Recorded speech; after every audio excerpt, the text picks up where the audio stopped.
Now look, I'm gonna give you some little instructions. Look, sisters, if I don't ever see you again, I want you to think about who you are and start cleaning up your bodies. Smoking is not good for you. Not because I say so, but it just hurts your health. When you put all those poisons into your blood, and that blood forms the brain of your new baby, you don't want to mess up that baby's chance to be a visionary. That's why you must clean up your life. You don't need to drink. You don't need to use drugs. You need to start thinking now about what you would like to produce. If Jesus was the desire of all women, I thought about that, then women would have to be made conscious of what they could produce. Then he would be a desire. Not that Jesus, the prophet of 2,000 years ago, that they would desire him, but they would desire to produce a messianic figure. Because when you look at the condition of the world and the condition of our people, you must think, how is this going to be solved? I must produce something from my womb to make a change in the world. Male or female, don't make any difference. Women do this work too. Now, how does this happen? How do you do it? First, you prepare. Clean yourself up. Same way with the men.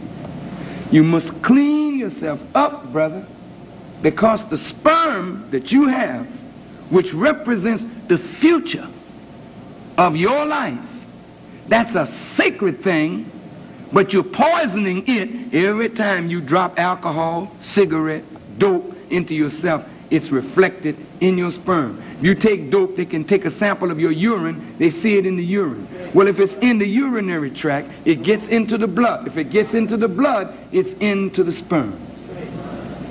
Do you see what I'm saying? So you're killing your future. You clean up. Come under the divine law of God. Begin thinking on a higher level. I want to produce a child that will help turn this world around.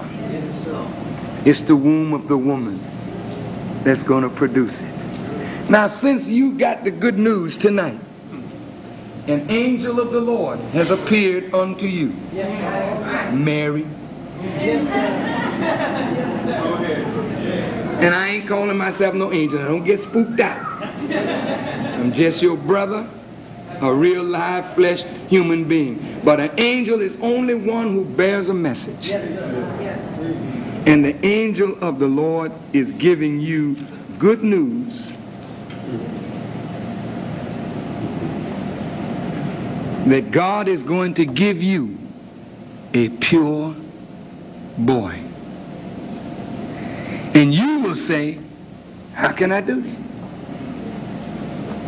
Like Sarah, I'm too old. I'm barren. I ain't produced nothing too good yet.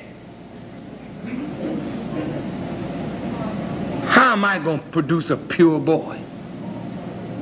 This is good news. I am a bearer of a message of your Lord that he desires to give you a pure boy. What does he want me to do? You got to clean yourself up. Prepare your body to receive it. Now listen. If the brothers prepare themselves, the sisters prepare themselves, and you all sit down together and plan a life. You all learn when your fertile days are. You can find all of that out. You find it out for evil purposes.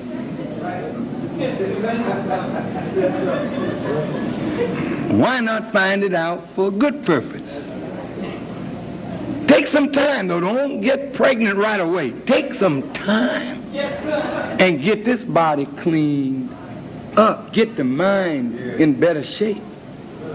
And look, begin to desire that kind of child. Look at the children that are in the world. You don't want nothing like that. It's better to be barren.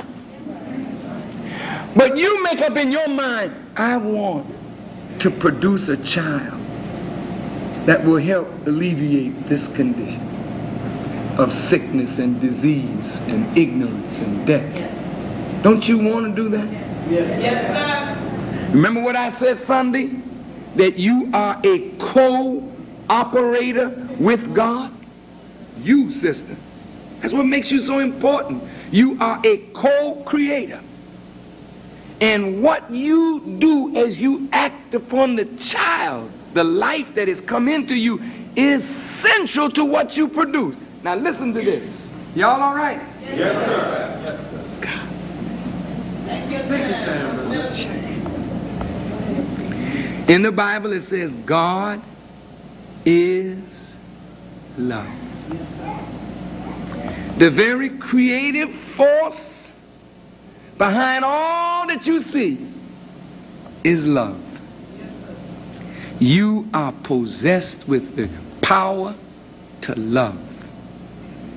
And where there is no love in you for what you are producing within, you cannot produce one in the image and likeness of God.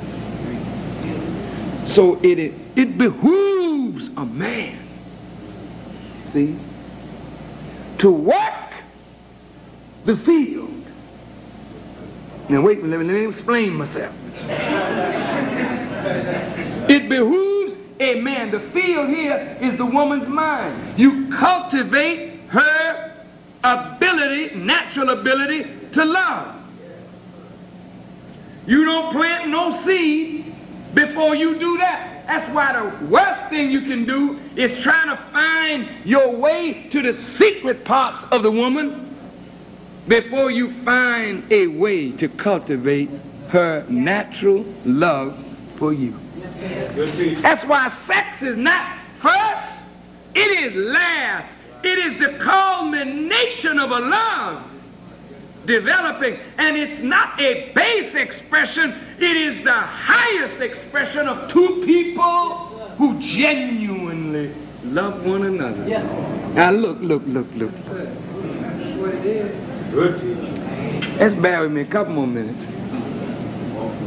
Sisters, have you noticed when you quote unquote fall in love, how that thing changes you up almost instantly? People look in your face and say, you look different. Have you ever noticed that? You've loved like that in your life probably once. Hardly ever again. That's true. Because when you love like that once and are hurt, which all of you have been, you never come back to that point again unless God himself turned that natural love on. See, this is part of your innocence. When you are a little girl, you watch fathers. This is why some fathers fall in love with their little daughters. Yeah. And this is why fathers tamper with their daughters. I didn't understand it before, but I began to study it. See, the woman who is the mother, you grow away from your husbands. Grow away from them. You don't want to do for them. But your little daughters, they love their daddies if they're there. and they end up wanting to do for daddy. You too tired. He been working hard. Honey, I'm hungry. Well, get some yourself. The hell you want me to do? I work too.